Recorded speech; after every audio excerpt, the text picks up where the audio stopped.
boys and girls, BP back here.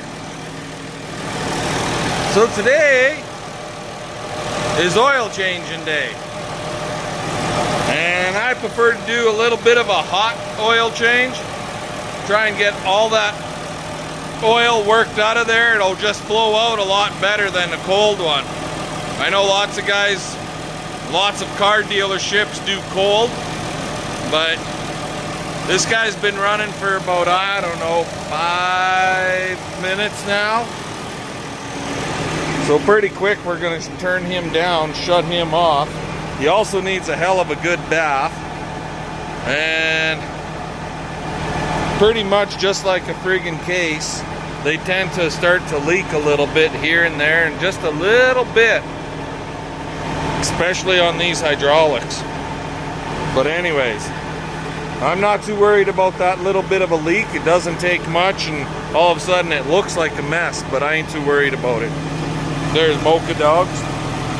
So yeah, we're also going to be changing the fuel filters out on him, which are right there. The transmission oil filter, hydraulic filters. So yeah, and engine oil filters. So we're gonna go ahead, shut him down.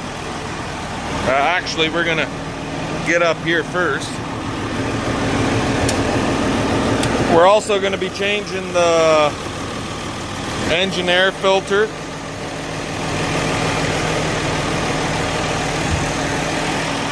So over here,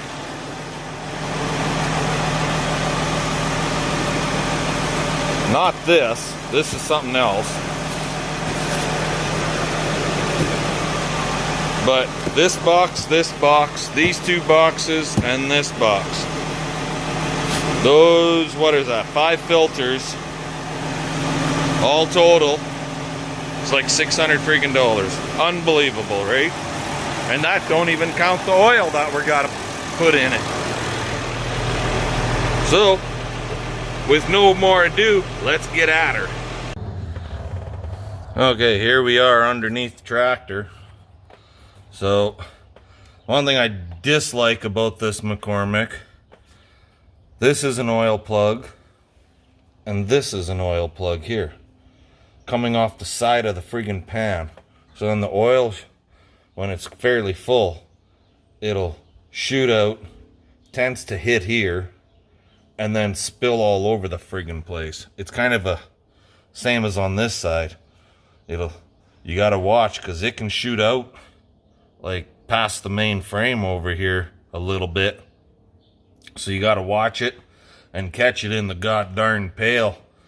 But anyway, and yes, he's old and he's got, I don't know, we're pushing 9,000 hours on this guy, and I've never touched the motor. And there could be a little, well, I know there's a little bit of an engine oil leak on him here and there, which tends to spill around and make one hell of a mess when it drips down. But guess what? I ain't too worried about it at this point. So he's still working really good the way he is, and that's how it's going to stay for now. Anyway, pretty much everything on this tractor is metric. And in this case, these oil pan plugs are 16 mils. So we're going to crack that one free first.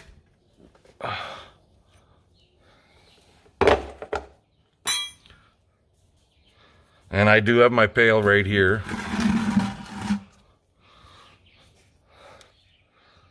I'm going to switch hands here and see if I can do this with one hand without making a mess. This could be a disaster waiting to happen. But we're going to find out. How's that sound? Ready, guys? Ready? Just pull quick so you don't wear it. And of course, yep. See what I mean? She shoots out quite a ways. And I missed and I got some on the floor, god dang it. Oh well. Wouldn't be the first time I had oil on the floor. And see how it's trailing down. Pull the bail.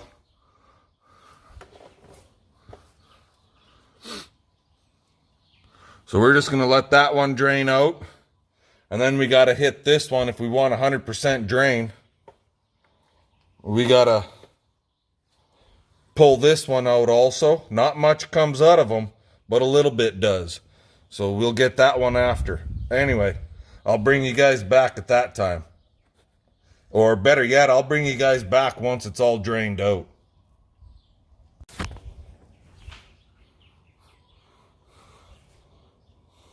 Okay, so that's still draining down there. I threw some sawdust on the floor where I spilled.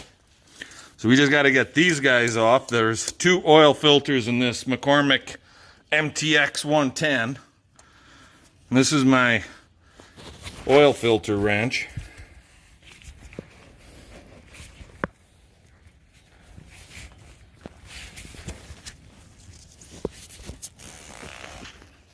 If I can get it to fucking work. Sometimes you need 2 hands to hold the goddamn rubber strap. So I'm going to bring you guys back once I get them off. Alrighty, so got them off finally. Now I told you one of the things I disliked about the McCormick tractor were the oil plugs. Well, now the second thing that I dislike when you're servicing a McCormick tractor, at least this one, the MTX110. And don't get me wrong, guys. We've had this tractor for a while because it's an 03. We bought it in 06. It had 3,800 hours on it when we bought it, and I'm pushing almost 9,000. But how hard would have it been for McCormick to have this piece flipped the other way around so that the filters drop down when you take them off?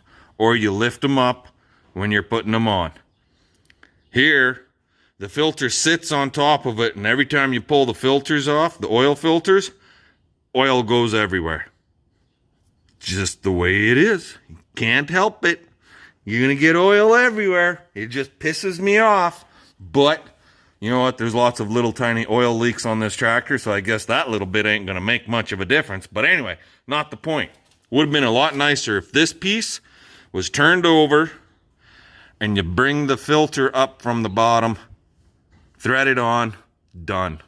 Anyways, back in a bit. Okay, so we're back. Anyways, lo and behold, I picked up my filters. I knew I needed 5 filters, right? We've got 2 engine oil filters, 1 fuel filter, 1 transmission filter, which makes 4, and then the engine air filter, which is 5. I pick up my filters. There's 5 boxes. They look like they should be oil filters. Anyways, I got 1. I gave them all the part numbers. I have them written down. I told them exactly what I needed and how many of each I needed. Somehow they got things mixed up, screwed up. They gave me 1 oil filter and 2 fuel filters. Anyways, so I guess we can't do a complete oil change and move this tractor today. How's that sound? Anyway, when you guys are changing oil filters, I don't know. Lots of the guys that watch my channel are already farmers. They've been doing this for years, blah, blah, blah. But for those of you that are new to this and attempting to do it yourself, I'm going to put that filter there. Because that oil filter is right, and it is going on the machine today. I take, see this? I'm dabbing my finger in that cup down there. See, getting a little bit of oil on it.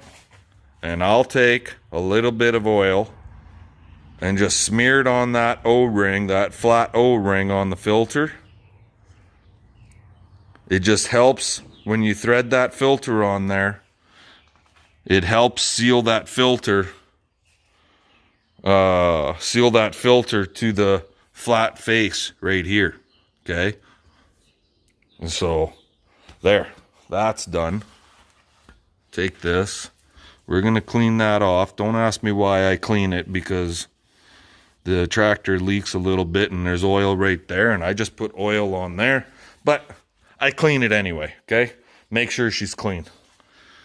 And then you just take that and thread that puppy down onto there. And you get them good and snug. And with these gloves that I'm wearing, they kind of slip and slide. So when you get this, so I use my filter wrench and I don't go much. Okay, guys? That's her. Just like that. I'm not going to be... I can just barely turn it back.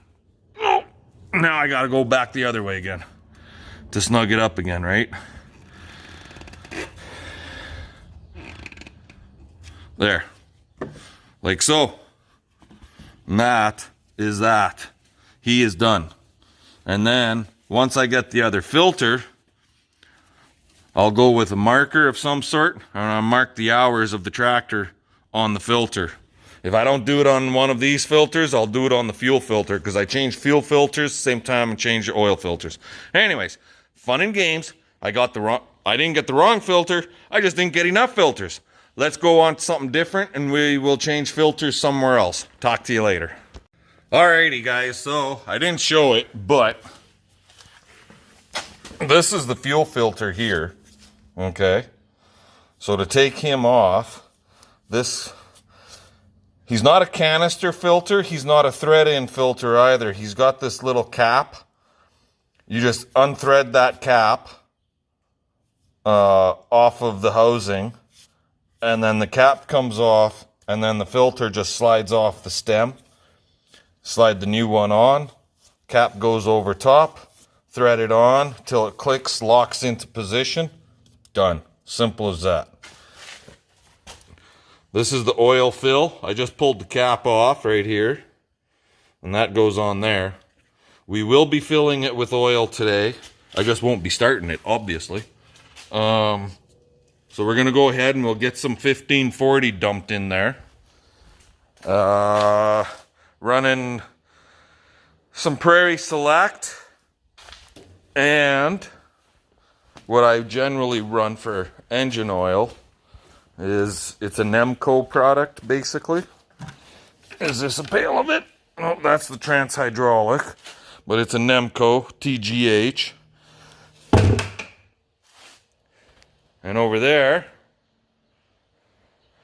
you see that Super Blue 1540, Nemco 1540 Super Blue.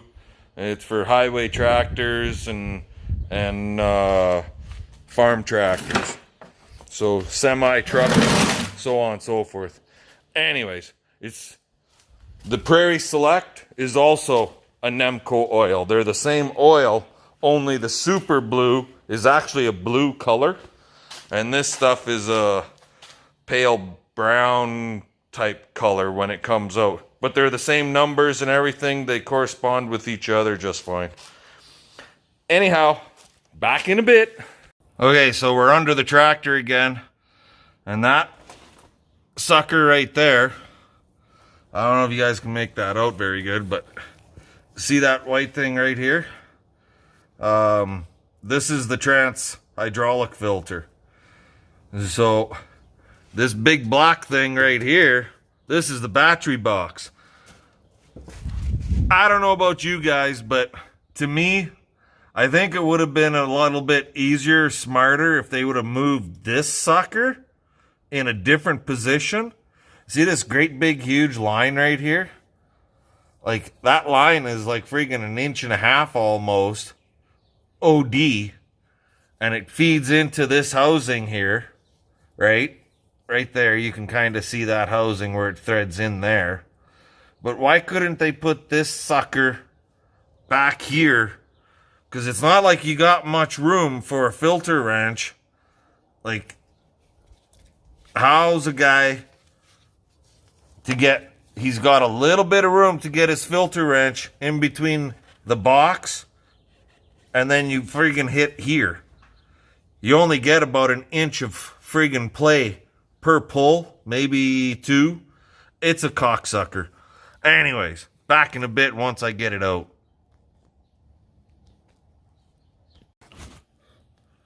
So there she is now, it's out. And true to form, you're gonna spill oil all over the friggin' place because of just the position that it's in. Or if you don't, well, you will spill regardless, and you'll end up wearing a bunch of it yourself. I was lucky; I only got it on my arm a little bit, but see the floor, and the filter ended up in my bucket. But that's fine; it's in the bucket. So now to get the new one on. Okay. So the new one comes with a couple different O-rings, because this filter works on a couple different tractors. They're all McCormick's, but just different sizes, right? So in this case, with this tractor, we got to use the big square flat O-ring,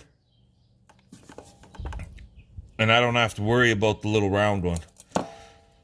So we're going to get the big square one set inside, right inside along that flange right in there, all the way around. I'll pull the plastic off, obviously. And then we'll set him in, slide it up there, thread it on. Yeehaw, good to go. I'll bring it back once it's on.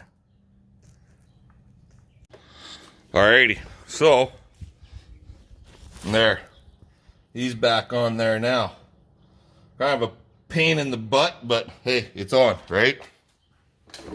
It's on, it's snug. It should not leak, but we'll find out if we have to snug it up more once we fire the old girl up. After we get the other oil filter in. So, anyways, we're going to throw the battery box cover back on top here. And then we'll work on the air filter. Alrighty, so we got her filled with oil, and actually when I fill them with oil, I fill them just a little bit overfull. Because when you fire up that engine, you get that oil circulating, fill your oil filters up, you'll end up using it up. And I got the new air filter in. Sorry I didn't show it, it's kind of a pain in the ass. But you see that little yellow tab up there? Right up there? So when you change the air filter for this sucker, you pull that tab out. I'll show you. There, so it looks like that. Oh, this darn camera now. Okay, so you pull that out, and then you take the cover, and you counterclockwise, give it a hard turn, counterclockwise. That loosens it free, and then you just wiggle it off, and then you pull your air filter out. All I do is change my primaries, my secondary. It's not very often you got to change a secondary. So then you slide your new air filter in, slide this cover on, give it a hard turn clockwise, and then you take that guy and you push him in, and that locks it into position so it can't pop out. And then, oh, before I forget, before you take him off, you got to undo this hose clamp and take this breather hose out from the bottom side over here. So when you put it back on, obviously slide the hose back on, tighten the hose clamp up, good to go, done. So now we're gonna go around and grease the front end loader, grease all these fittings up on this front end loader with our new Milwaukee friggin' battery powered grease gun. So we'll get that done, and then tomorrow morning I'll pick up the new oil filter, well, the other oil filter, get it on, fire them up. I'm gonna give them a good bath. I think tomorrow I'll give them a really good bath, engine, everything, underneath, well, not inside the cab, but inside the engine compartment, outside the engine compartment, the whole 9 yards. And then he's ready to rock and roll for the haying season. Somewhere, we'll see what the weather is like, but somewhere I've got paint that I had purchased to repaint these friggin' rims, these wheels for this tractor. So it's just peeling right off. See that? So just give it a light scuff and give it a quick little paint on the rims. That'll just brighten it up a hell of a lot better. So they're all friggin' flaking. The paint is just that friggin' cheap ass paint that they use out in Europe. How's that sound? It's just flaking. Actually, this tractor is built in Italy. I think I've said that before, but the inside wheels are good. It's just the outer. I don't know why the outside only. See? And on the other side, there's no problems. So, anyways, that's what's going on here now, guys. We'll come back and talk to you later.